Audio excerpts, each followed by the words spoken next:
Welcome to Talking Buffalo, featuring conversations with guests from around the world of sports, media, pop culture, and all things Buffalo. With your host, Patrick Moran. All right, everybody, welcome to Talking Buffalo, talking all things, of course, Buffalo. It is a blessing to be here on a Tuesday, even though we're taping this on Monday evening. I am Patrick Moran.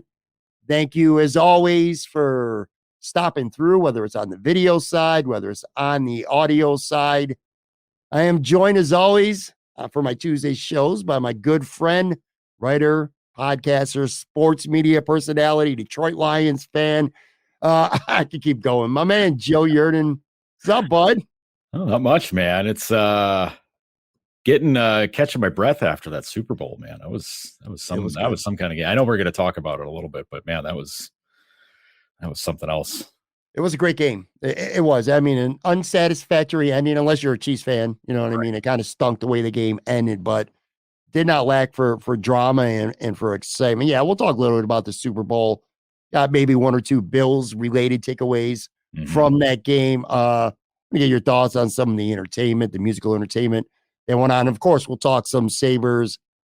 But I got to start with some wing talk, Joe, because for a second straight week, last week we talked about I went to the Ridge in West Seneca, spent some time talking about that. Hit up 2 wing spots over the weekend. Both of them I've had, but neither I've had in a very long time. And of course, again, talking Buffalo, we're talking all things Buffalo, not just sports. That's right. So Saturday, while the Sabres were playing, actually, which, you know, we really don't want to talk much about that game, but I went with my wife. At first, we went down to Buffalo River Works to had Winterfest going on. It's I guess they did it last year, Joe. I wasn't there last year, but it was huge, man. There was like 75 vending merchant tables set up, clothes, knickknacks, artwork, stuff like that around the house. Of course, food and drink at Buffalo River Works. And that was cool. So we spent some time there. And then we went to Beltline Brewery. She had never been there before. And I have. And I know you have. And I got to tell you, I was tweeting about these. I threw up a picture. This place, and it's on, you know, where is it actually? It's off Hamburg Street. I don't know if it's on Hamburg. Kind of Larkinville-ish. Yeah. I got to tell you, man, Joe, this place is, I had him the first time. So I was there once before, and I actually taped the show there with Lance Lazowski, your Maintenance Day podcast partner. And we both enjoyed the wings, but it had been, I don't know, it's probably been about a year and a half, 2 years, maybe since I've been there. Yep. And I can confirm it. Sometimes you could go someplace and you get great wings, and then they're not the same the next time. Or you could go somewhere and, you know, the wings stink, and you're like, but then you go back there and they're really good again. You know what I'm saying? Yeah. I can confirm to you right now, without question, that to me, this is a top 10 wing place in all of Western New York. I think their wings are amazing. They have these all, what the hell were they called? All dressed. All dressed, yeah. Just so, I don't even know. And by the way, they won't tell me everything that's in there, but it's just like some kind of concoction they throw together. The taste is amazing.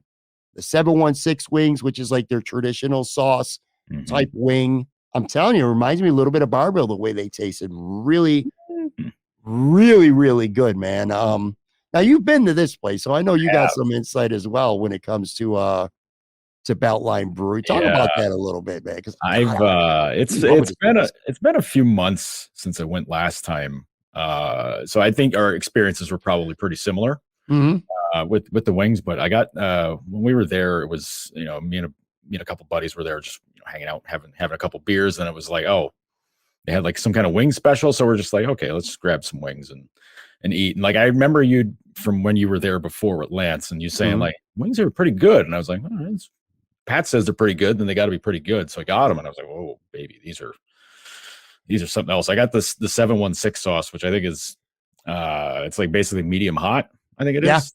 Yeah. So it's it was dynamite, and it's a really good spot, and their food in general is really good. Like, I'm like, they start making fries there, man. I want to get fries immediately. Yes, I got fries too on Saturday. I forgot to mention that. You're right. Holy shit, dude. They're some of the best fries I've ever had. I love their fries. I've never had their hamburgers, but I saw them like being brought to other people who ordered them, and they look good. I can't speak on the burgers. I can only speak on the wings, but yeah, man, this place is so good. And I almost feel like it's criminally, I don't know, I get so into this when I get passionate about this shit. I almost feel like they're criminally underrated, this place. Like there's a lot of people out there, I'll bet you, who pride themselves on going to a lot of wing places in Buffalo and having pretty strong opinions that have never been here. I'm telling you now, folks, you're doing yourself a disservice if you've never been to this place for wings before. Now, I'm going to be fair, and I don't know if you've had beer there. I've had the beers there. Oh yeah. I've that's heard part of the reason to go. It's a brewery, so right. I gotta have the beers. Well, I've been there twice, and I have not had the beers yet. So, what are you doing, man? I know. What are you washing down the wings with? What are we even doing here? I get it completely. Understand. No. What are you drinking? Well, I think when I was with Lance, maybe it was because I was doing the podcast. I didn't have beer. You know what? Maybe I did have a beer. I'd have to ask Lance. I can't remember. I can't remember 2 weeks ago. But I know I didn't have a beer this time. I didn't feel like I was just not in the mood to drink at all on Saturday. So I had a Diet Coke, and my wife had a Bloody Mary, which she enjoyed very much. The Bloody Mary come with a wing in it. What's up? Did the Bloody Mary have a wing? No, it didn't. It did not have a wing. It didn't do one of those things. Okay. I feel like I owe it to the people because for whatever reason, I think people are more interested when I talk about wings, at least on Twitter and Facebook anyway, than they are about when I talk about sports. They don't give a shit what I think about sports, but I always get a lot of interactions when I put up anything about wings. So I feel like I owe it to people to always be honest too, because I do this in fun and this is all in jest. But at the end of the day, I don't want to lie to people and say somewhere is great and then they stink, or vice versa, just because I don't want to offend anyone. So I always try to respectfully be honest about these places, whether I like them or not. The biggest pros about this place, again, the wings to me are top 10 wings. They're just great. You mentioned the fries. The fries are awesome, reasonably priced. I think it was $34 for double order wings and their fries, which again, is not great, but it is not horrible. And they do have some really good specials, by the way. So Wednesday nights, you get 20 wings and 2 beers, 2 Beltline beers, which I don't know. I've never had a Beltline beer. I don't know if that's like their specific brand. You know what I mean? So I don't know, but I looked at your specials, $25. Even if you got rid of the beers, $25 or double order wings and fries in today's market is great. And then they have Sunday brunch, which I'm actually going to start doing this shit once in a while. 11 to 3, $20 bottomless mimosas. Oof. Or $5 Bloody Marys, and then they got some kind of beer special too, but $5 Bloody Marys or $20 bottomless mimosas. So I can go there and get my mimosa on and then have some wings at like 2:00 and have a stomach ache for the next 2.5 days. But anyway, there's so many things I like about this place. The only thing, and you and I talked about this, maybe I just been unlucky. I've been there twice, and both times I've been there, it's been relatively busy and only one bartender. Okay. One bartender, and there's nothing wrong with the bartender. I'm not criticizing her. Just saying that there was only one bartender. And when there's a lot of people at the bar, man, you're trying to order food or drinks, it takes a while. So it's kind of annoying that it took as long as it did twice now to be able to order food and get a drink or whatever. Honestly, though, that's it, man. Oh, and the parking sucks, which is pretty much anywhere around that area. The parking blows. It's not that big of a place, so it's not going to be that mob. So you shouldn't have too much trouble. But we had to park around the corner, like on Swan Street. Yeah. So not great. Yeah, it's like a neighborhood place, but it isn't. Like it's in its own. It's not a standalone building, but it's just it's there. It's on the corner of Swan and I forget what it is. I think it's Hamburg. I want to say it's Hamburg. That sounds right. But like, I the last time I was there, it was there wasn't a ton of people, and there was only one bartender, so it was fine. Like we were able to get by, but. In the before times, pre-pandemic, being there for events or whatever, they would have two or three bartenders back there and somebody bar backing and making sure they're getting glasses washed and all that stuff. So they were able to take care of business. Obviously, everything's different now because there's 1,000 different reasons. But sure, but it would I mean, it's tough when there's one bartender on and. Maybe they weren't expecting a crowd that day or something, or like early, what have you. Like then you not just a huge deal. Oh, crap. Yeah. I mean, you get stuck. Just tip them nice. That's all. Yeah. I mean, you go, Nice you all go the to time. have a Anyways. little bit of patience and you go to a bar. You know what I mean? You might have Yeah, to wait exactly. a couple of minutes for a drink. That's kind of a petty thing for me to be bitching about. Tell you what, though, I ain't going there for any more Sabre games. Oh, That's not going to happen. So I was at oh, so it's your Winter. fault. It is. I was at Winterfest and not Mhm. paying them. I was loosely paying attention to the game because I mean, there's like 10, there's like 1,000-foot big screens all over Riverworks. Yep. And I'm loosely watching it as we're, walking around all the vendor shops and stuff like that. And they got up to nothing. I swear to you, no change in scoring for the rest of the first period. We Mhm. get to Beltline right before the second period, just as it's starting, order the food, get her Bloody Mary, sit at the table. And it goes from 2-0 Sabres to 4-2 Calgary in about what? I don't know, 10, 11 minutes or so. I was like, Jesus Christ.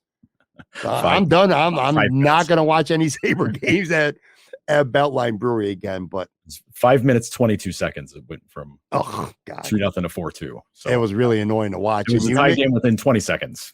It's 2 goals, 20 seconds apart. Yeah. oh man, it was crazy. But yeah, I had a really good time there. And again, for people who are watching this on YouTube, or like I said, if you're listening to this in podcast form, I can't not recommend enough to go to Beltline Brewery and Mhm. try these wings. Joe agrees with me about these 716 wings. That's their Yep. traditional, like kind of medium hot.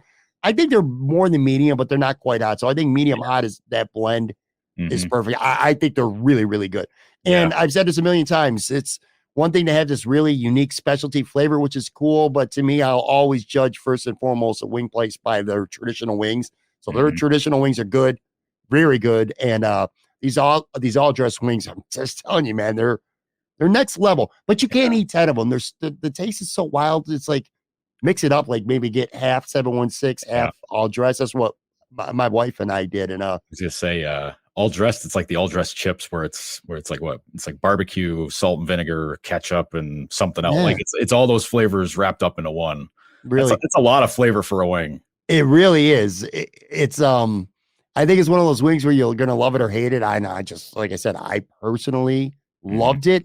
So that wasn't even the end. And this is, by the way, this is Saturday around lunchtime, but this was not the end of my wing going adventure for Wow. Saturday, Whole because day. later on Saturday evening I went up to Wingnuts, which is now Transit. located. No, it's on Military Road in Military, and I think on corner of Hinman, maybe. Okay. It's the Froth Brewing Company, so it's in Oh, yeah. in Kenmore. Mhm. It's in Kenmore. Mhm. I went there to meet up with Matt Marino and Ryan Talbot. They were doing the Shout Buffalo Football podcast. They were doing a live show there on Saturday night, and I'm good friends with both these guys. Yeah. And I never get a chance to go out and see. They do these live shows from time to time, and they always have them on Fridays when I'm stuck working and I can't get out. So they Mhm. had it on Saturday. I said, all right, man, I'm going to go out. I'm going to meet these guys. Plus, obviously, I'm going to have wing nuts. I have not had wing nuts in quite a while. I had them a couple times early. Used to be in Kenmore, Knights of Columbus. It was like a cafeteria, which was Mhm. really cool. And I really like that concept. Now, obviously, they've really grown by Oh, leaps and bounds. They've become really, really popular. And they now they're in like I said, inside Froth Brewing Company, which is pretty cool because now it's a brewery and a Mhm. place to go eat wings. I'm gonna tell you, man, and again, I owe it to people, Joe, to always be honest on this show. Not always gonna say the popular thing that's, sometimes I give myself a little bit of hot water, but these are good wings. Okay. I don't want to say they're not good wings. They are good. There's Mhm. lots to like about them. They're huge. I mean, dude, they are freaking huge. They're big wings. The sauce is really, really flavorful. Quick too, by the way. The way it is, it's weird. It's almost like fast food when you go in there. You order the wings at a counter Yep. and they make so many because they're selling so many wings that they just sauce them and get them out. 3 minutes later, I had my wings. And they were fully cooked too, because they're crispy as shit. Wow. So there's Okay. lots to like about them, but I'm gonna be honest with you, man. I think wing nuts, and I gotta get into a little bit of trouble for this. I think they're a little bit overrated. Really? I do. Overrated only because people like Josh Allen and Barstool Sports, the part of Mhm. my take crew, say that this is the best place in all of Western New York for wings. It's not. Wow. I don't think it is. They're They're stomping on your good. territory saying stuff like that, Pat. Yeah, hey. And I hate saying that because again, I don't like they're good wings, but they're really I'll give them this. they have the most unique wings in Western New York. No question about it, because they're not breaded, although I used to think they were. And I was proven that they're not, though. There's like this cornstarch kind of flavor that they put on. Yeah. And they taste, it makes them taste crunchier. So they're different. They're unique. Some people love them. Some people don't, or they hate them. It's kind of one of those, I don't think there's an in between with them. And by the way, they're also expensive. $20 for a single order wings. Oof. $20. Even by today's standards, that is expensive. $20. Yeah, it is. Now, I love the place. Again, the place was great. Froth Brewing Company it's really cool, man. It was a really nice look inside. If you're watching this on YouTube, I got a picture up of what it looks like in the interior. The bars up front, plenty of tables to sit at. Again, you could order your food quick. And also another little low-key thing, and probably for a beer drinker like you, this don't mean shit. But if you like water like I did, at least on Saturday, you got to keep bothering servers asking for water. They have pitchers of water all over the place. You can just grab a plastic cup and refill your shit up with water. And again, I'm not dissing Wingnuts. I'm not saying Wingnuts is shitty. When I say that they're overrated, I only say that they're overrated in terms of I just don't think that they're the best. And a lot of people, including our quarterback, who, as great as he is on the football field, I think has some really shitty food takes. Talk about Josh Allen, of course, because I think he said Farrell's Pizza is the best pizza he's had. I'm like, that shit is crazy, man. Which place did he say was the best? Farrell's. It's in West Seneca. Where the Planet Fitness little plaza is. I think he's out of his mind with that take. I think that's horrible. And he says Wingnuts is the best. And again, or Barbell. I don't. Wingnuts is still a top 10 place for me. I just said Beltline. It's weird because I'm saying Beltline Brewery is a top 10 place. And I'm praising it to no end. And then I'm saying Wingnuts is a top 10 place, but it also feels like I'm dissing it. Yeah. You know what I'm saying? But it's only because I just don't think that they're the best. I don't think they're in that top 2 or 3. I've been over to Froth, and I did see that like Wingnuts was over there. I was like, oh wow, that kind of makes sense because Froth is pretty popular. The beers are pretty good. I'm not big into sours. They do sours like mad there.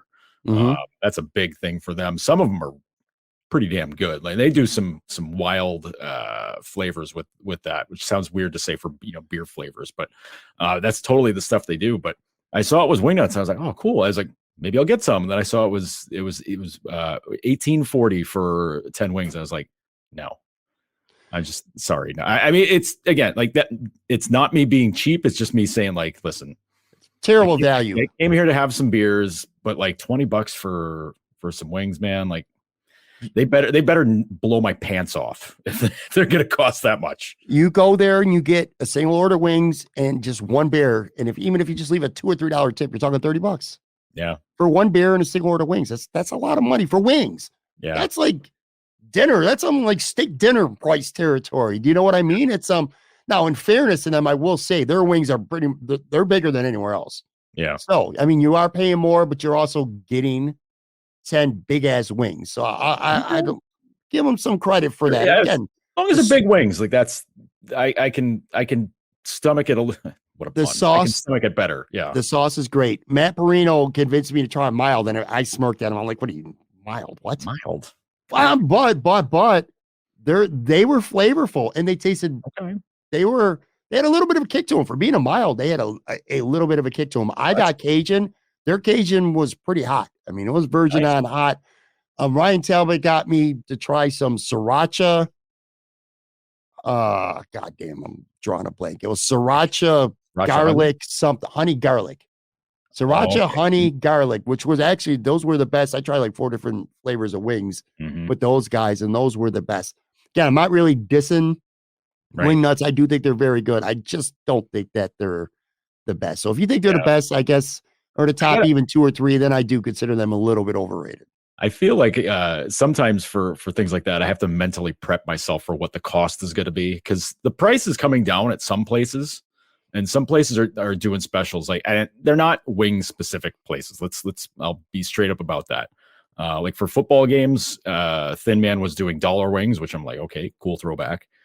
For the Super Bowl, I know Resurgence they had like their own gathering there. They were making like Philly cheesesteaks and whatever, but you get wings for 75 cents a piece, and I'm like, okay. like 75 cents a piece, they can be kind of crappy and I can live with it. Like that's, Right. you can deal with it there. But when you're talking 20 $20, $20 $2 for a 10 wing. wings, $2 a wing. It's a lot of money, man. tough. Like I'll get them at some point, but I have to like go in knowing like, okay, I'm dropping $20 on this. Yep. But like, it's also like, it's setting an impossible, well, it's not impossible, but it's a much higher standard to say, like, if I'm paying $20 for these better be incredible. I couldn't agree more. And again, one more time, it's a great the brewery itself is really cool. The restaurant is really cool, awesome. and the wings are good. I mean, again, they're very good. If you have not had wing nuts yet, which I don't think there's many people at this point who haven't had them, and if there are, it's been because they're not easy to locate or get to. But now they are actually inside it used to be really hard to. You would just have to pick them up. Like kind of like Macy's Place Pizzeria. There's not really anywhere to sit down. Now there is. And I would definitely suggest going there. They're good. I just, again, for me personally, and we all, food is subjective. All food's subjective. Oh, sure. I love the sauce, love the size. I'm just not a huge fan of the way the wing itself with the cornstarch or whatever it is. It just, for me personally, it doesn't work for me all that much. Anyway, all right, real quick here before we get into some Buffalo Bills and some Sabres stuff. Super Bowl was on Sunday. Again, we're taping this Monday evening. We don't really talk about the game. The game was the game. I do want to hear your thoughts, though, on some of the musical performances, because obviously I have a couple. We're talking, Rihanna at halftime, of course. Chris Stapleton did the national anthem. I don't know if you caught Babyface. Babyface performed America the Beautiful. What were your thoughts on some of these performances? Well, I saw all three of them. We didn't change the channel. I was okay. Name dropper Joe over here. I was hanging out with Dan Dunleavy and his wife watching the game. Okay, cool. Night. So they had a little, had some food together and stuff, and I hadn't got to hang out with them for a while. So I went over for the game, and we're had the TV on from get-go over there, and I see Babyface come up. I go, wow, there's a name from the past. And like hearing him perform is something I don't remember having happened in a long time, because he's a big producer. At least he was anyways. Like he produced so many hit makers, late 90s, 2000s. Like he was just a machine. And then you forget, like he made his name by performing. Like that's how he got out there, but he got that producer itch, and then he, started winning Grammys all over the place. But I thought that was really nice. It was a really nice, like soulful version of that of the song. I thought that was really cool. You like having like a different sort of tone with performances like that. Not the anthem itself, but like America the Beautiful. Cool. Do something cool with it. Like, I mean, nobody's going to do it as cool as Ray Charles ever did it, but like. Want to hear something crazy about Babyface, Joe? What's that? 63 years old, man. He's 63. I had to look it up as you're talking. I'm like, because I've been a big Babyface fan for a very long time, going back to the 90s. Yeah. I knew he was older, but he's 50. He's 63. He's going to be 64 in early April. Wow. Wasn't he the guy who produced the Boomerang soundtrack? Wasn't that like him? I know. I'm pretty sure he had something to do with it, man. He produced Tony Braxton. He's done. God, I can go on forever, man. He's done a lot of producing, and of course his own hits. Right. Anyway, 63. Damn it, that kills me. I thought it was an awesome performance. Chris Stapleton. Listen, I'm not a country fan by any stretch, but Chris Stapleton is a damn good singer. Crushed it. He's incredibly good, and what a version of the anthem! Holy smokes! I mean, what was he? He wasn't like an American Idol guy, was he? He just kind of came out of nowhere, right? Nah, I'm not a big enough country music fan to know his life story well to really speak on it. He wasn't on a reality show or something like that, so he kind of. I don't know if he came out of nowhere or if he's been paying his dues on the country circuit and, the little mom and pop bars through the years, but he's exploded in recent years. So that, like, small clubs and places like that. Cause I swear, and, maybe again, it's just me, making stuff up in the back of my mind, but it's like, I swear he was doing like small places around Albany. Like he'd do tours and he'd just play whatever city. And like, there'd be like 2 or 3 spots around the area. And he'd just be like, I'll hit all of them. Do every single one of them. And then, then it was like he had a big album and it was like, oh no, this guy's gonna be a monster. So yeah. He was phenomenal. I loved it. Yeah, that was yeah. and it's the anthem is like that's the tough one to do because I mean it's an impossible song. Like it's it's basically like a 1700s drinking song essentially, but extremely serious. But to do it and to do it in a way where you're just kind of like, whoa, all right, man, okay, you got it, like that. Every anthem version gets compared like all the time. Like that's just how it goes. Yeah. And to be able to I mean, geez, I don't want to rank. I'm not going to rank all of them, but like that's a top 10. That's a top 10 hit for me. Easy. Like, that's easy top 10, maybe top 5. Easy. What about Rihanna? Rihanna was, oh man, like I can't say I'm a big fan. I am a fan. I'm not, but like I don't get the albums. I don't get. She's not your idol. Yeah, you're not obsessed. Right now, like some are. She's an incredible performer. Like just everything about what like how she handles her stuff. Like just awesome. And everything with the stages and lifting up the stages and everything with the setup, like it was so bright, she's in bright red, everything else is like bright white. And the performances, things like that with like the performances, sometimes I can get caught up in the like, well, they're not actually singing. Because sometimes the choreography is much more important for some of these. Right.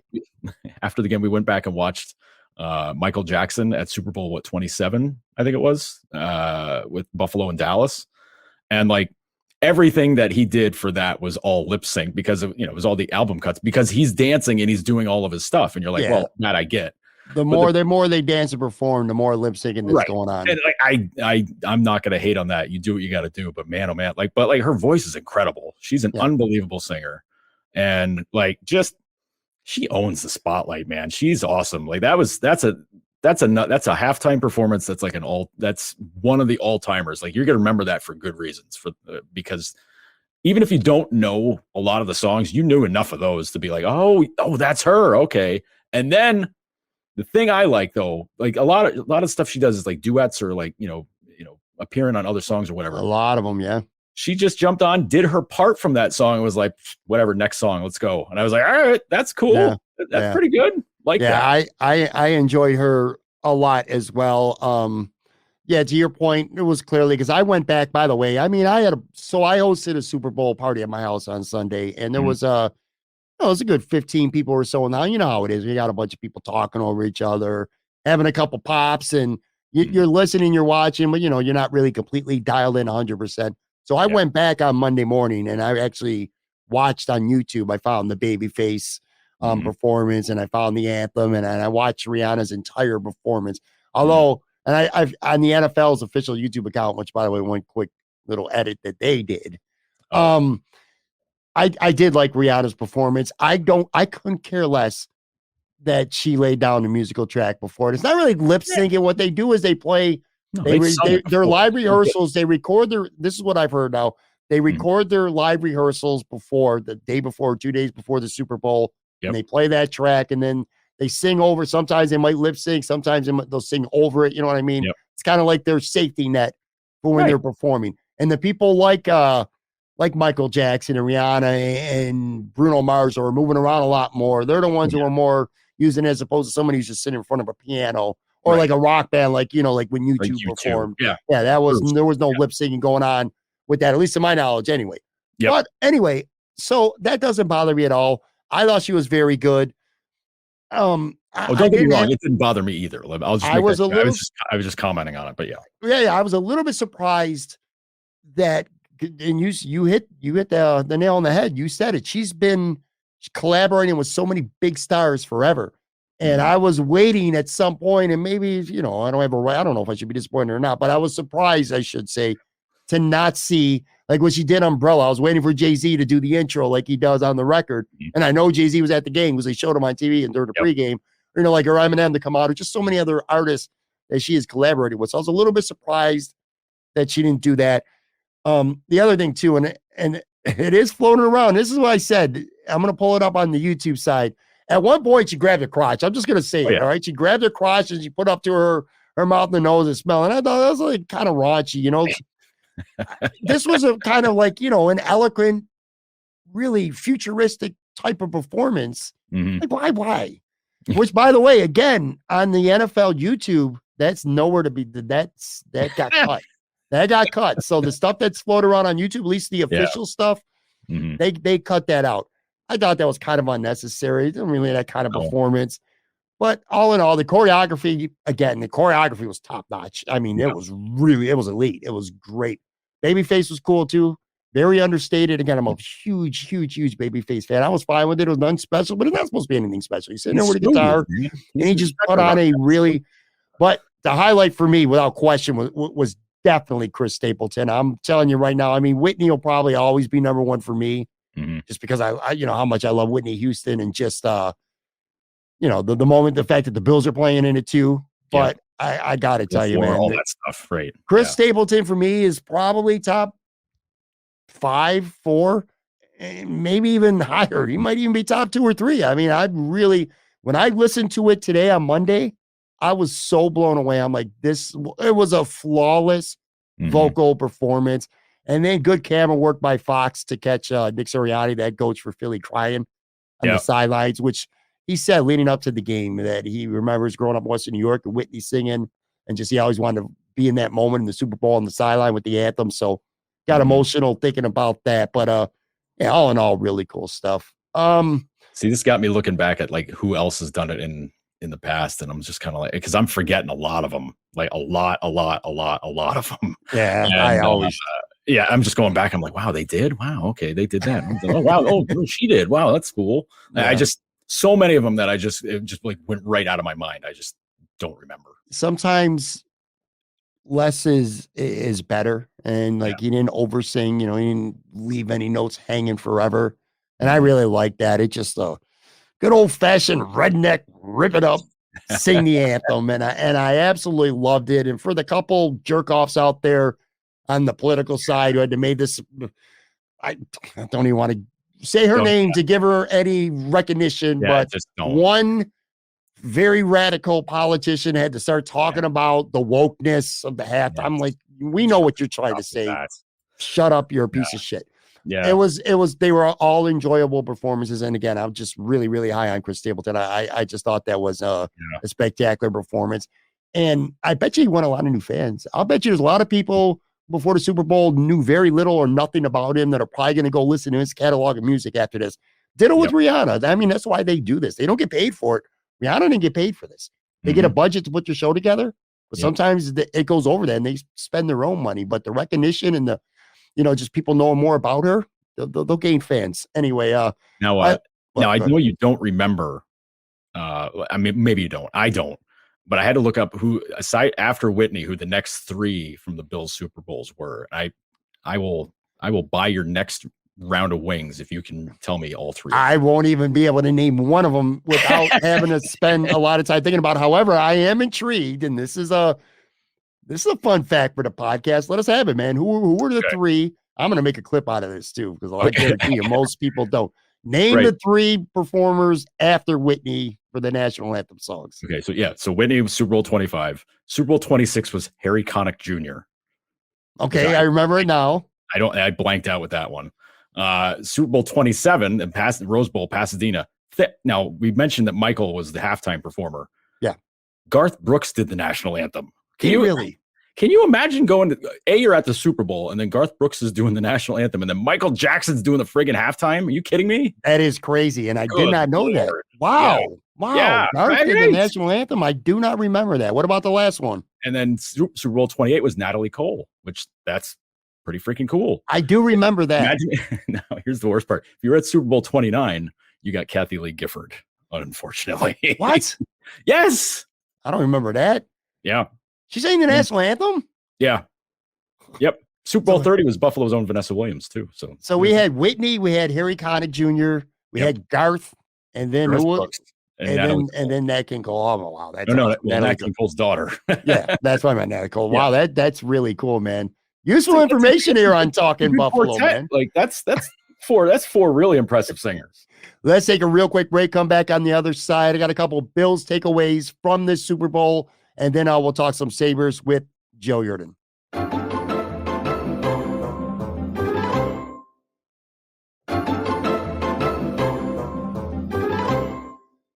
right, I'm back with Joe Yerdon. So let me ask you this, or if you have one or two big takeaways from the game. I have one in regards to the Bills, and I tweeted about this. And in fact, I'm just going to read the tweet that I wrote, and I put this out Monday morning. My one big takeaway from watching the game, whether it's Andy Reid or Eric Bieniemy, whatever offensive coaching combinations out there, they put out a master class of play calling and scheming guys open in the second half. It was poetic to watch. Yeah. And I said the gap between the Buffalo Bills and Kansas City is more on the sidelines than it is on the field. And I truly believe that after watching that Super Bowl. I mean, Dan Orlovsky on ESPN on Monday morning, I don't know if you've seen any of the clips, but anyway, he broke down both Kansas City touchdowns in the second half that ultimately won them the game. Yep. And he showed motion in the way Philly would react to it. And then they came back with the same play, and Philly did the same thing. And the coaches from Kansas City knew that was coming. And I mean, you're not going to get easier touchdowns than Sky Moore and Kadarius Toney got. Yeah. No uncontested guys just catching the ball and going in the end zone. And it was just because of scheming up plays. And again, I always knowing tendencies too. Like that's the other part of it. Yes. I always, and by the way, it was a great Philadelphia defense that they completely abused, especially in the second half on Sunday. Patrick Mahomes did not get sacked one time the whole game. Hobbled Patrick Mahomes, who got hurt again late in the first half too. Right. But from a Bills perspective, because it's always for me, anything always ends up coming back to the Buffalo Bills. That's where I get stuck on. And I think of the Bills offense and just the lack of creativity and imagination and guys in motion and going back to things that work and figuring stuff out and second half adjustments. And Andy Reid is a Hall of Fame coach. And I think he's pretty much, to me, at least anyway, I don't know about you, but to me, he's in the conversation for amongst being the greatest coaches ever. And then he's an offensive genius. Yep. And you can't expect Ken Dorsey in 1 year to rival his knowledge of the game, and the offenses. I understand that. A lot of people are pointing that out on Twitter, but I also don't want to hear any excuses either. The Bills' offense was bland. When you really think about it, like Kansas City scheming guys open, Joe, all over the place. And it's like with the Bills, it seems like their identity, their scheme, and their offense is, okay, Josh Allen, go out there and be great. Right. You know what I'm saying? That was my biggest takeaway. I don't know if you have one similar, or you want to speak on that, or just talk about the game itself. Like, what was your biggest takeaway watching the game? It showed that I didn't drink enough beer during the game because I was very lucid, like picking things out. Because when Sky Moore scored, because Tony's touchdown was first, right? It was Tony, then Moore. I think it was. I think it was the other way around. Okay. I think it was more than Tony. I think. Whichever it was, the first one happens. I'm like, wow, what a great play. Send the guy in motion, shakes him off, and then like they think he's going to keep going, and then he's not. Then he's just a wide open because whatever the assignment was, the guy that followed him was not the guy that was going with him. And then it happens again, and I'm like, wow, they felt, and it was on the other side of the field though. Like it went the other way. I was like, wow, they bid on that twice. That's incredible. And then the play everybody's going to remember the Super Bowl for, the whole, the defensive holding play. That was the same exact thing with a different receiver because it was Juju Smith-Schuster in motion that time, and he did the same thing. And this time, what was it? Bradbury? Yeah, Bradbury. Yeah, Bradbury. He recognized it just too late to the point where Schuster started going in motion. Then he started taking off, and he's like, "Oh shit, because he's going in motion because he's like, all right, just got to go this way." And then Schuster starts taking off the other way. And he's like, okay, well, got to grab him, got to hang on, got to make sure I stay with him because we can't get beat like that 3 times in a game. It's not going to happen, which they recognized it because there's a safety too far back, too deep to do anything with the play. But Bradbury realized it right away. He's like, oh shit, I got to get him because it's a walk-in touchdown otherwise. And the fact that they were able to do it basically 3 times in the game is incredible to me. Because it's the fact that knowing that they could do it and knowing what Philly's defense, like how they run things. And if they get that look, they're like, okay, this is what we can do. Because both touchdowns, the defense bit the complete other way. Like everybody went to that side of the field. Like ball's going there, strong side. Nope. Dumped it out weak, wide open, walk in touchdown. And watching that happen and just knowing that they found something in that Philly D to just pick on and use it when they were in close enough to score. I don't know. That's just doing your homework, being smart about it, and keeping it in your pocket for when you really need it in those situations. Like that to me just shows how prepared they were for that. And the halftime adjustments, all that stuff. That's so impressive. And the other thing that I was having a laugh about was, and this was on Philly's part, Philly offense. Pat, did you notice what they did every time they had a 4th and 1 play? Philly? Yeah. Yeah, Jalen Hurts. Right. Every time they got near the goal line, too. Did you notice what they never really did? They did it once. Did you notice what they didn't do in any of those situations? They didn't do a goddamn hard count to try and draw them offside to get the first down. Just complete confidence. You're going to tell me, and this goes back to what we were talking about before the season even started about the Bills. You're going to tell me you can't have Devin Singletary and whoever else in the backfield. Get Gilliam back there and shoving Josh Allen in from behind and shoving him past the line. You get to tell them they can't ever do that. Just like an automatic first down. They did it sometimes. Like that's everything I said they should do all season. Just do that. 100%.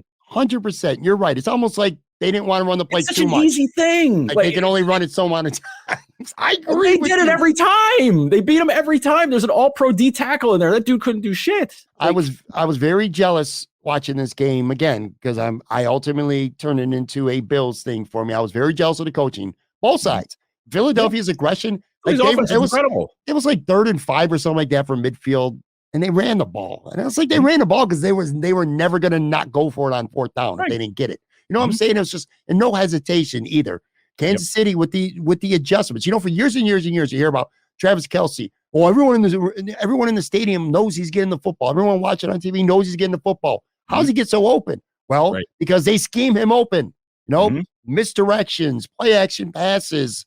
They give you certain different looks, and then they switch it up. They find ways to get him the football, no matter what.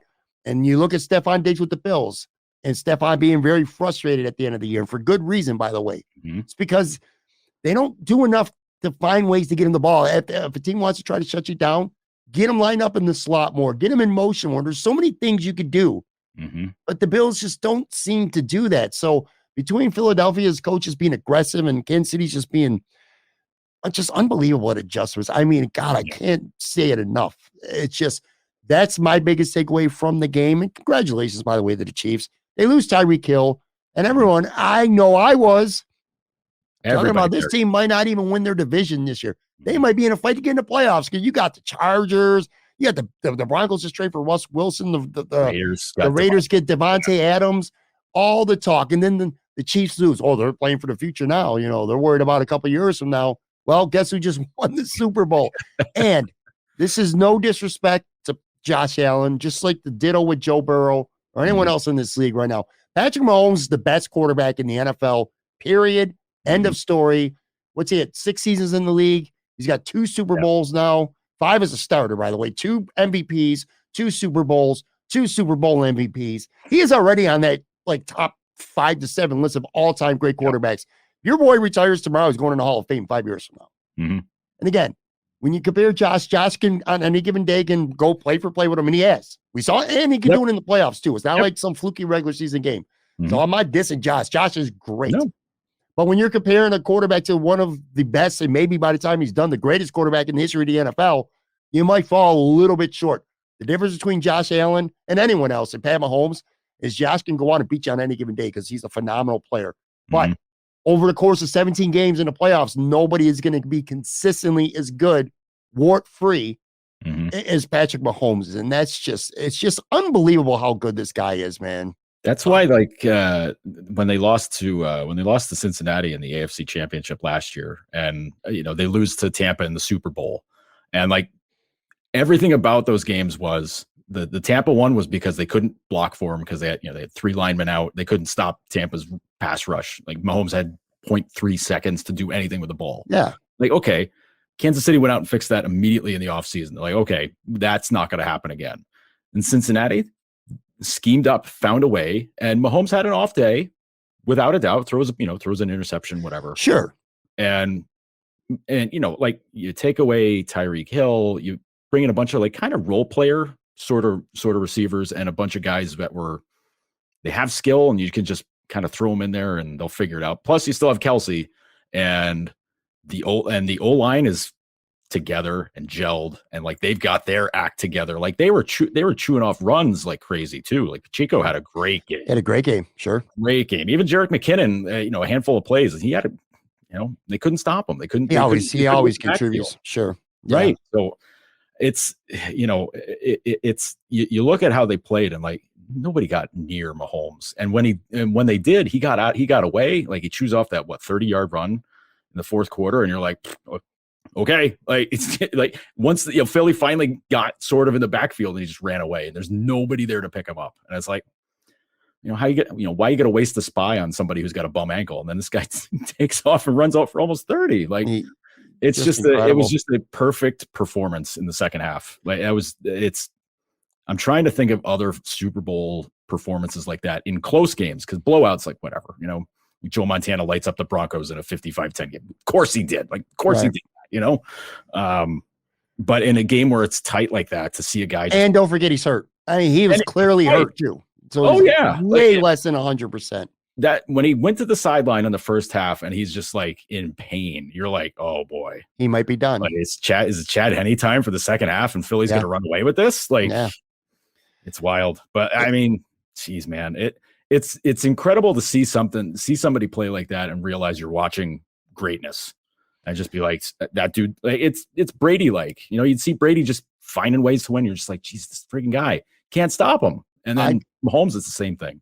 I got to be honest with you, man. Going into the season, there was a part of me, maybe 10% of me, that said, if there's one thing about Mahomes that I'm not sold on, is that he's always had Kelsey, and he also had Tyreek Hill. Tyreek Hill scares the shit out of defenses, none more so than Leslie Frazier and the Buffalo Bills, because we've seen it multiple times, how much the Bills would back off and how they played Tyreek Hill. They were horrified of him, and so are a lot of other teams. So anyway, I'm like, all right, well, you got, arguably the best receiver, one of the best receivers in the league, and you got the best tight end, one of the best ever to play the game. Then they get rid of him. But this year, instead of just chuck the ball to Tyreek and watch him run for 80 yards for a touchdown, they grinded their way to a lot of scores, a lot of close games, a lot of drives that they had to grind their way, because they don't have Tyreek Hill. So they had to rely on like Marquez, Baylor, Scanling, and Hardman, and Juju, all these other guys. And it was a lot more about methodically going up and down the field without having Tyreek Hill. And they go and they win the Super Bowl. I got to say, though, Mahomes, as great as he is, I don't think, and this is nothing against him, but maybe he's not as great of a quarterback if he doesn't have Andy Reid as his head coach, because this guy's just a genius. I don't know, man. Maybe I think a little bit more highly of this guy than you do. Is he on a short list to you right now when it comes to like the greatest coaches maybe ever in the history of the NFL? I look at his whole resume going back to before he landed in Philly, when he was a Green Bay offensive coordinator, wasn't he? Green Bay or San Francisco? I think I'm drawing a blank, man. Was it both? Could he have been? No, I'm thinking of Paul Holmgren or Mike Holmgren. Sorry. But Reed was somewhere else before Philly, and I refuse to look it up right now. I just don't. I don't want to. Everyone take our word for it. It don't matter. Once you got to Philly, whatever. But I mean, his whole career, he's just been a solid offensive mind. And like the job he did in Philly was really good. He was a really good coach for the Eagles too. But what he's done in Kansas City, and I don't know. It's something where you could say, Mahomes is good because of Reed, but I don't know. Reed's smart enough to design an offense that he knows his quarterback is going to be able to handle. I mean, Andy Reid's not exactly a system coach where it's like, this is my offense, I'm going to stick with it no matter what. Like he's not exactly the type that's going to do that. Like if he's got guys where he's like, okay, let's get a little bit more interesting with this. Because he was able to do some of this stuff with Donovan McNabb back in the day. McNabb obviously wasn't as good, but he was mobile. He could get around the pocket, and he could make some things happen there. But it's something else to see a guy who could be set in his ways, because he's been around forever. I mean, he's been around a long. We're talking 20 years here as a coach, where he could just be set in his ways and just tell Mahomes like, no, you're going to do it this way, and then have him handle it that way, and then maybe you're not getting the best of him, but to be able to put it together to know what he can do, and the kinds of things that he can do in an offense, and to make it so that he can play at his best. that's just smart. That's just smart coaching. Like if you got a weapon that can do things very particular, put it to use. And that's what he's been so good about with Mahomes. Because let's face it, if Andy Reid's not the coach in Kansas City when they draft Mahomes and do all that, does it turn out the same way? Like what if his coach is, I don't know, like not an offensive guru. Let's say, if it's some defensive minded, like say it's Todd Bowles. Like, sure. Is Todd Bowles going to get the same use out of him? I don't know. Probably not. Right. Like it depends on his OC, but I don't know. Just having Andy Reid and whoever he picks to be his OC, and Eric Bieniemy with his style of offense, man, like just put it to use. Just go crazy with it. By the way, I couldn't resist when you were talking. I did go and look it up, and you were right. You were right. He was with Green Bay before he went to Philly.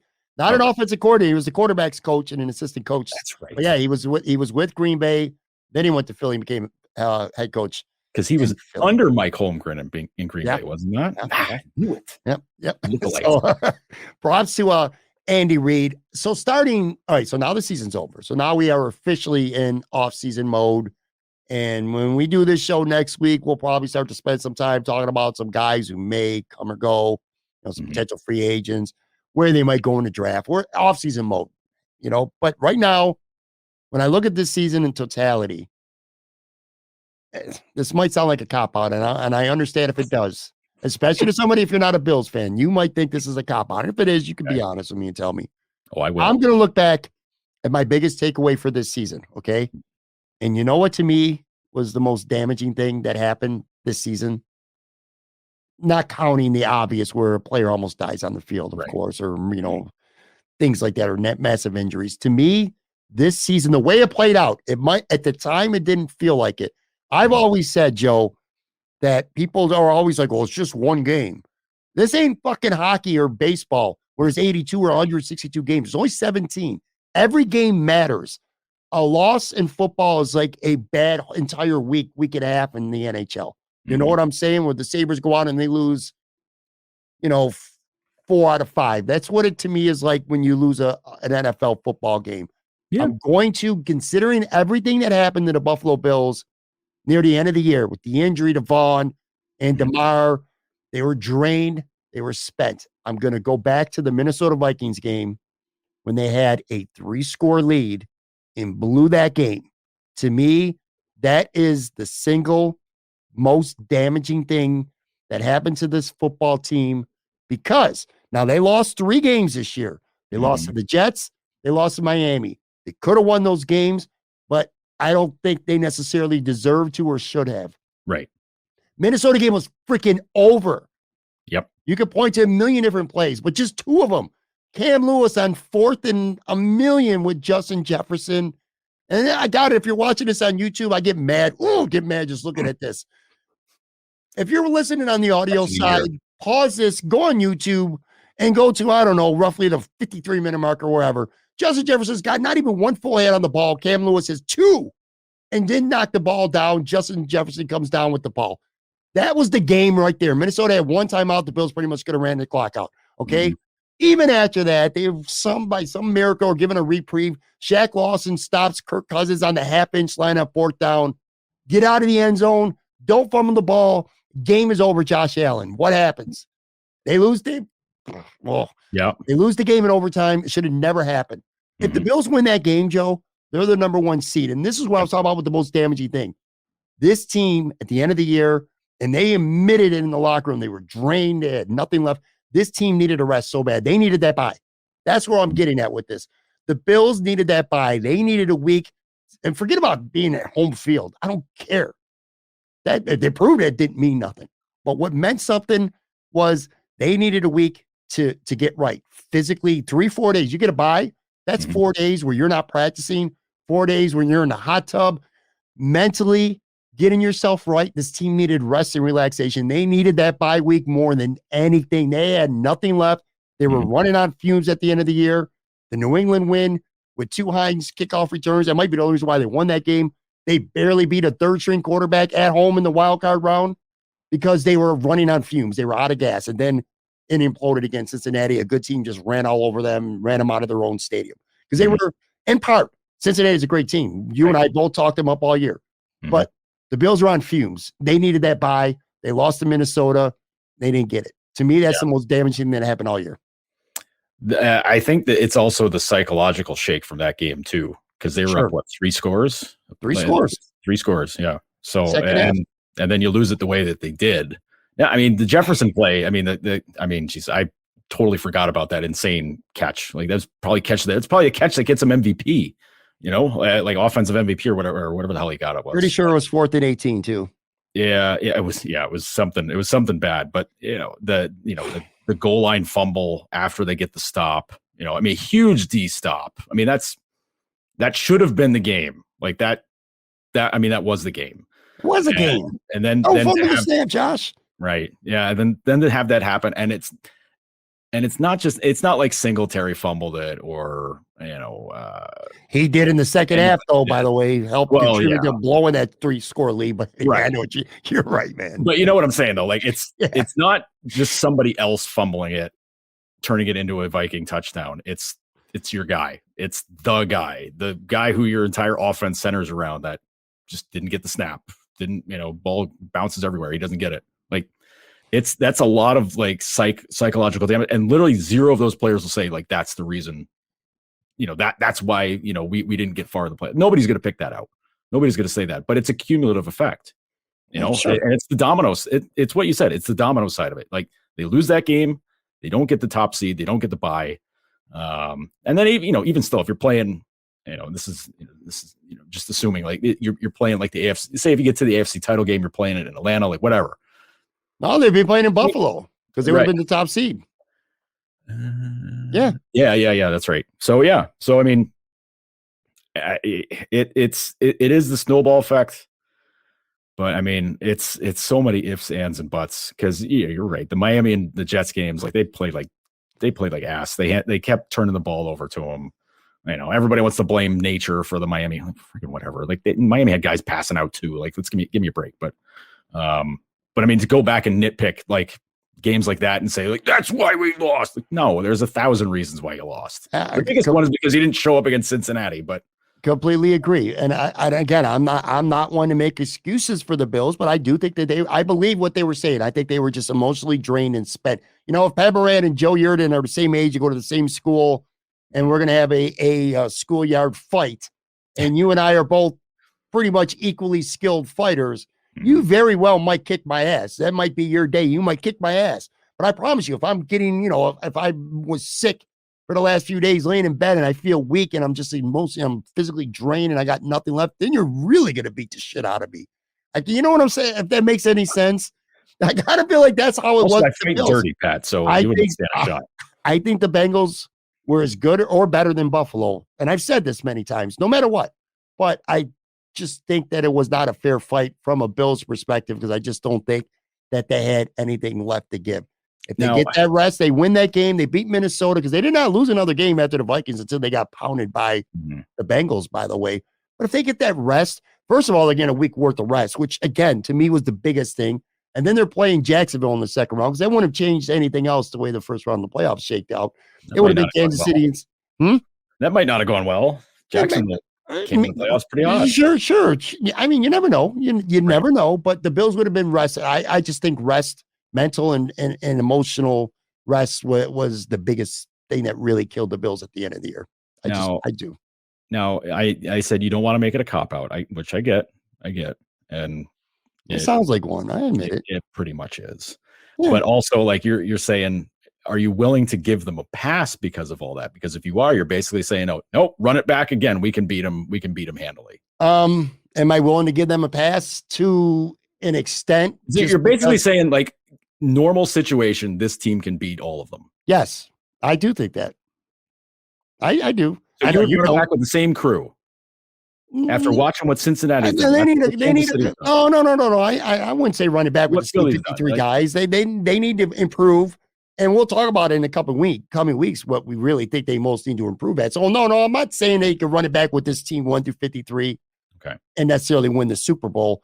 But I am saying it was unprecedented what happened with DeMar Hamlin and what happened with their co-owner's health that, was a mystery from what I hear. It was even a mystery to pretty much all of them as well. And the injury, the Von Miller ACL tear and the blitz and all this other stuff. Injuries happen. They do. I would say the Von Miller is the lamest of the excuses. I will admit that, because every team has significant injuries, maybe not quite to that level, but I get it. I think there were a lot of just crazy factors this year. And when I look back at this season, that's what I'll think. Real quick, before we get to one more break and talk Sabres, you're a Detroit Lions guy, and I got to tell you, man, I'm kind of like not doom and gloom, but a little mysterious going into this season with the Bills. Like, what is this team? Is this team a 13-3 team? Is this team a team that can win the Super Bowl if they don't have guys almost dying on the field and star players tearing their ACLs? I don't know. But if you're a Detroit Lions fan right now, dude, you're optimistic as shit. Right now, today, we're taping this Monday. The Detroit Lions are 0-0, and so are 31 other teams around the league. They nearly made the playoffs last year. They were fun to watch. They're 10th in salary cap space.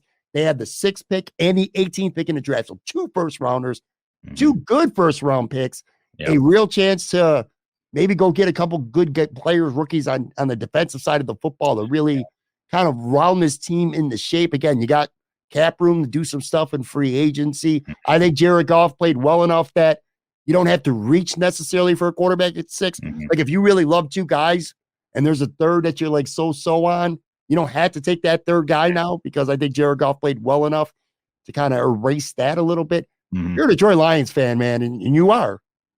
It's pretty good feeling to go into this offseason in the kind of shape that you're in.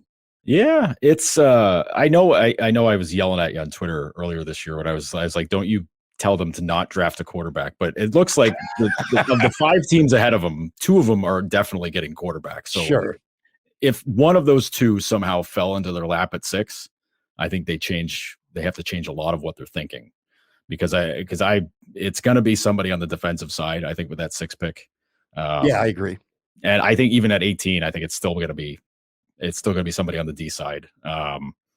You can do something on the other side of the ball there, but I think, trying to think, maybe it's a lineman. I don't know. Like, you can always use O-line help, but their O-line wasn't bad this past season. They were able to run, the way they scheme up the offense, like they were able to block pretty well. Goff was pretty safe all season long. So Penny Sewell's a friggin' great O-lineman. What a pick that was a couple of years ago. But they got like a mass of guys on, I hope they sign Jamal Williams back. I think they almost have to. He was such a spark plug for them. He's a free agent. And like, I'd hate it if he gets away, like, cause Lions fans were able to rally around him just being so into it and being such an instant heart and soul guy on top of being like a total weirdo. Like, he's a weird dude. Fun. I like him. He's fun.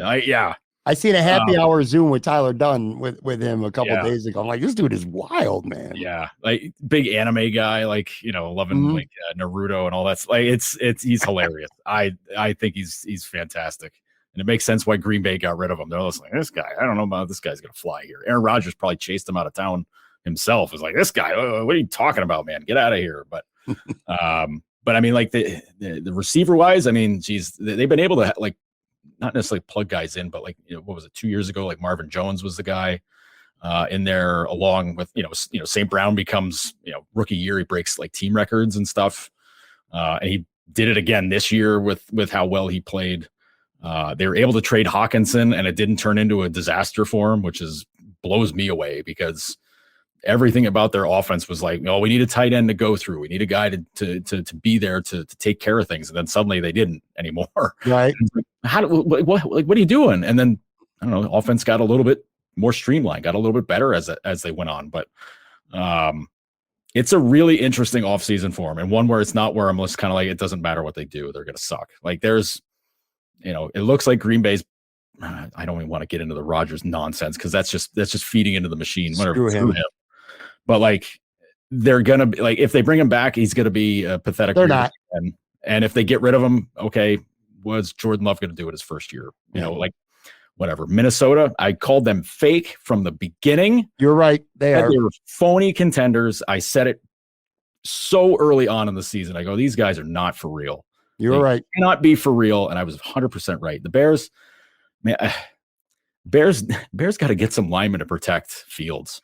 Is what they got. They got They to don't do. seem so high on Justin They got to get him Fields. some guys around him too. But Fields is going to be good. Fields could be Hurts like with how he plays, way he's able to run, and he can throw it a little bit too. But like they have nobody around him to do anything, and their defense is just blah.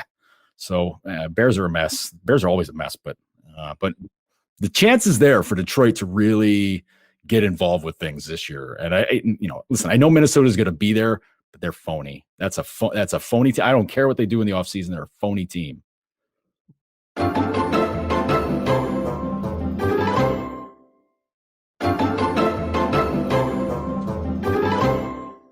All right, I'm back with Joe Yerdon. Want to quickly remind you before we wrap up with some Sabres talk.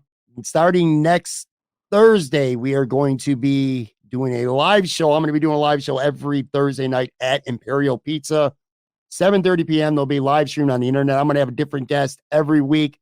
I'm kicking it off with Tyler Dunn. Got his book here, by the way. I have not read it. Blood and Guts. History. I'm probably the only person who has gotten this book who hasn't actually read it yet, but looking forward to it. So I'm going to talk about the book with Tyler. He was at the Super Bowl in Arizona this week. Seemed like he had a story on his Go Long Substack 1,000 times. And I love Tyler.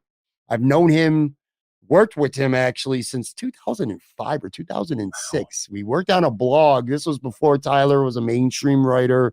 Mm-hmm. He worked on a Bills blog. I was a contributing writer. He was the one in charge. So anyway, got a nice long history with Tyler. I like him a lot.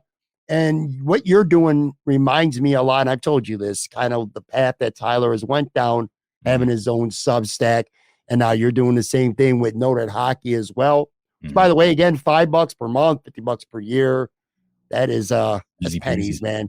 It's pennies, man. It's pennies for the coverage that Joe gives you. But seriously, what you do, what Tyler does is kind of similar in a lot of ways, and just two easy people to root for. But anyway, and plus, by the way, I'm sure Joe will be up at Imperial on one of those Thursday shows for some wings and stuff like that. It's going to be a lot of fun, man. I like, as much as I love doing this with you every week, like this, it's different when, we have done shows together. It's different when you're sitting down next to somebody, and it's just a different vibe, and it's a lot of fun, man. So anyway, stay tuned for that. Starting on Thursday, February 23rd. All right, well, I guess we should probably talk a couple minutes of Buffalo Sabres. Now, look, man, when you're doing maintenance day with Lance, or whether, you're writing about it and stuff, so you got enough hockey stuff. So I kind of like to fill your plate with some non-hockey. I feel like it's a nice little break for you as well, to be able to do this podcast and talk about other things to prove to people that, Joe knows more about just freaking hockey. But anyway, we're taping this one. So the Sabres are actually, so by the time you're listening to this, the Sabres would have played already. So we have no idea how that game going. Sabres after dark. The critical stretch for me, the critical stretch of the season starts like right now. Yeah. They got over the next 2 weeks. So they're in LA on Monday night. Last night, for people listening today, they're in Anaheim on Wednesday, and then San Jose on Saturday. So 3 games on the West Coast this week. And then next week, tough, man. Toronto at home next Tuesday. Yeah. Then they're at Tampa next Thursday, at Florida the following Friday, and then they're at home against Washington on Sunday. Mm-hmm. Big games, man. 7 games in the next 2 weeks. As we're taping this on Monday night, again, before the Sabres play the Kings, Buffalo was 26-21-4, 56 points. They're 6 points behind the Capitals, 5 behind Pittsburgh, and they're also behind the Islanders and the Florida Panthers now in the standings as well. But the Sabres have a game in hand over Pittsburgh. They have 4 games in hand over Washington, which is huge. 4 over Florida and 5 over the New York Islanders. So they're, in many ways, the Sabres are very much in control of their destiny on how this shapes out, over the next 4 weeks. Yeah. Let me ask you this, because again, they're on the road all this week, but then there are lots of critical home games coming up soon. For me, and I'm sure you can elaborate on this a lot better than me, but I feel like a key for the Sabres right now is finding a way to play better at home. Like, why the Sabres are 15-7-2 on the road this year. And again, not counting Monday night's game, and 11-14-2 at home. I mean, that is a significant difference, Joe. Why are the Sabres playing so much better this year on the road than at home? It's this was brought up recently with Don Granato, just trying to figure out why. like what's the difference? And a lot of what Don says makes sense, where there's a little bit of extra pressure at home because most games are not sold out. And there's a little bit of pressure for the guys to put on a show. Like they want to impress everybody who's there. It's like the old Joe DiMaggio thing there. It's like you go all out every game because somebody might be watching you play for the first time, and you don't want them to go away thinking like, well, that guy's a bum. Like there's a little bit of pressure like that with some of the guys, and you can see it in the way they play because they'd be passing up shots which would look like they should be good opportunities to try to set somebody else up for something that might look a little bit prettier on the highlight reel or get people fired up or what have you. But there's definitely a little bit of that with this team because they're young. They love the crowd getting involved. They love everybody getting hype. And the best way to do that, I mean, the easiest way to do that is just flat out score goals, period. Right. But doing it with something that you can rewind and replay all the time and just be like, wow, I can't believe that. That's amazing. There's a little something to that because you want to get the crowd pumped up. You want to get them going. Like it's just natural. It's just natural to want to do that. And I think that plays a part into it. I think there's, it's a little bit, I mean, it's not even like they're getting beat on matchups. It's not like, Granato's getting out coached at home, where he's putting the wrong guys out against the other team or any of that. That has nothing to do with that. But I think there's just a little bit of pressure there to want to do it more at home and do it better at home because you want people to leave the arena going, I got to come back, or hey, maybe we're going to get seasons next year or something like that. They're not actively thinking about that. They, ticket sales, whatever. Players aren't thinking about that stuff. But getting that home ice advantage, though, that's a whole different kind of thing. Like you want to have a loud crowd because the players feed off of it. Like they flat out, the crowd gets going, man. The legs get moving faster. The hits are a little harder, and the scoring chances are a little bit more plentiful when that goes on. So I think there's a part of that. Whereas on the road, you don't have that stress. You want to silence the crowd. You want people to boo. Like you get off on guys booing you or fans booing you because you're just like, good, yeah, hate us, great. We're gonna score, make you boo us more.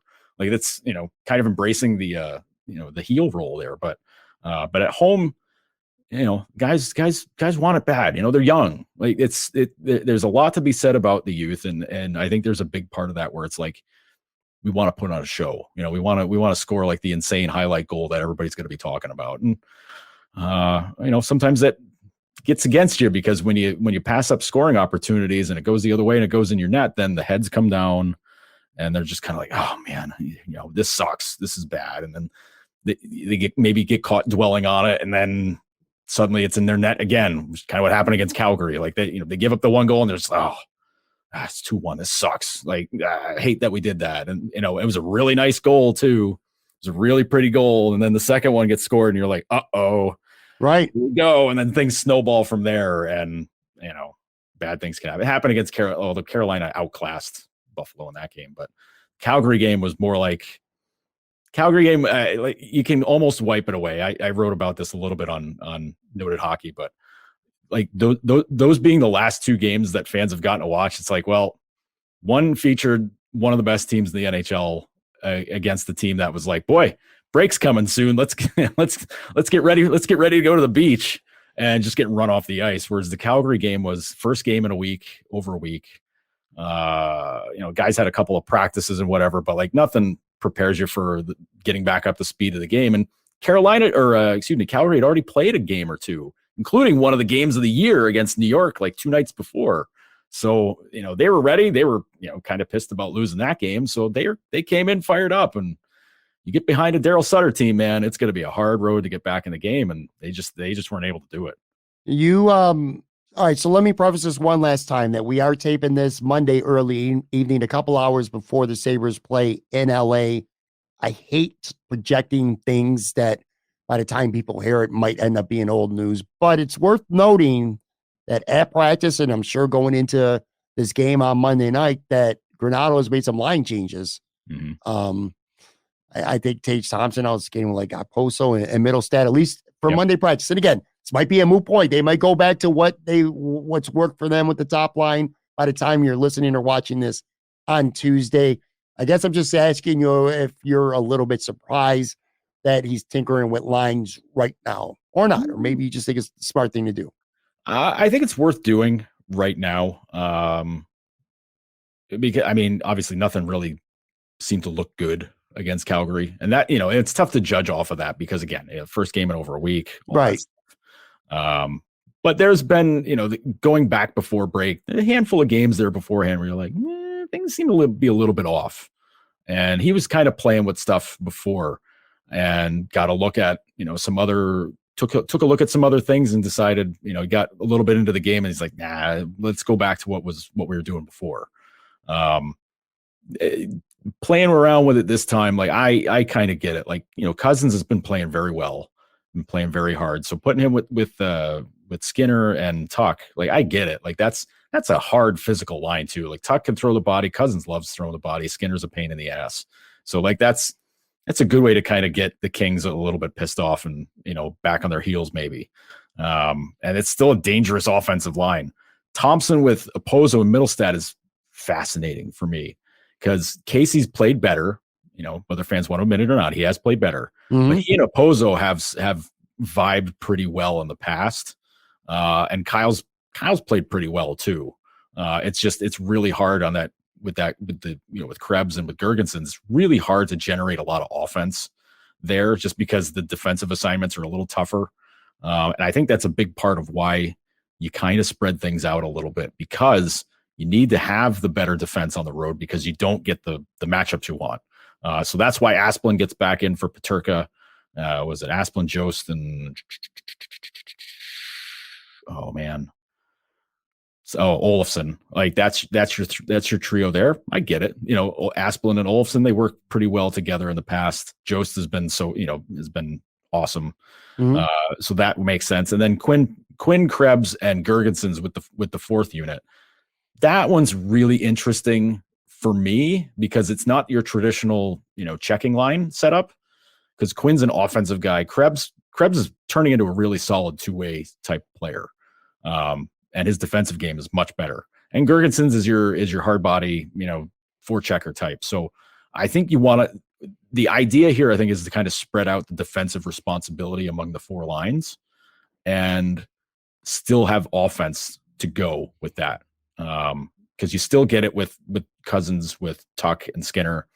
Now, mind you, this might all be again, like you said, Pat. This might all be moot, and they change back to the normal lines right? But it's halfway through the game on Monday night. But I get what he's doing here because it's making sure that there's somebody that's going to be accountable on the defensive side, so that there's not a slip up or they get overmatched in some way by the opposition. Because it's one thing. Kings have had to outscore teams all season long because their goaltending has been awful. Like Quick has been horrible. Phoenix Copley's been slightly better. Cal Peterson's in the AHL still getting his game together. So they have a hard time keeping the puck out of their net. And it's not because of anything everybody in front of them does. Those guys play extremely well. Just the worst shots sometimes get past them. But they come out and attack. So you can't afford to have a line where you're going to have a mismatch because they got guys 1 through 4 in their lineup that can really knock you around. I mean, they're a physical team, but they can score. Kopitar's incredible. I mean, Jesus, that guy might play for another 10 years. The way he goes, he's amazing. And it's going to be a hard go for them to win faceoffs. Kopitar's awesome. Danault is amazing. I know we're going to be I'm talking about this in the future sense, and it's going to be all past sense by the time you hear it, everybody. But I get what he's doing here. I think it's to make sure butts are covered on the D side of things, really. Sure. I'm just, I'm really excited about this team. So we're heading into mid-February. By the way, happy Valentine's Day, I guess. Yeah. For everybody watches, whatever. Enjoy your candy. And you enjoy your candy and your other bullshit Hallmark holiday stuff. Anyway, I sound a little bit bitter there. But in all seriousness, so we're in mid-February, and this is all I could have asked for 6 months ago. Mm-hmm. Stretch of games that matter. I'm really excited. Now the NFL's over. I'm literally all in on hockey now. The Sabres have me excited, and these games are going to be a lot of fun to watch, and they mean a lot. And it just feels really good to go into the trade deadline time, which is approaching now.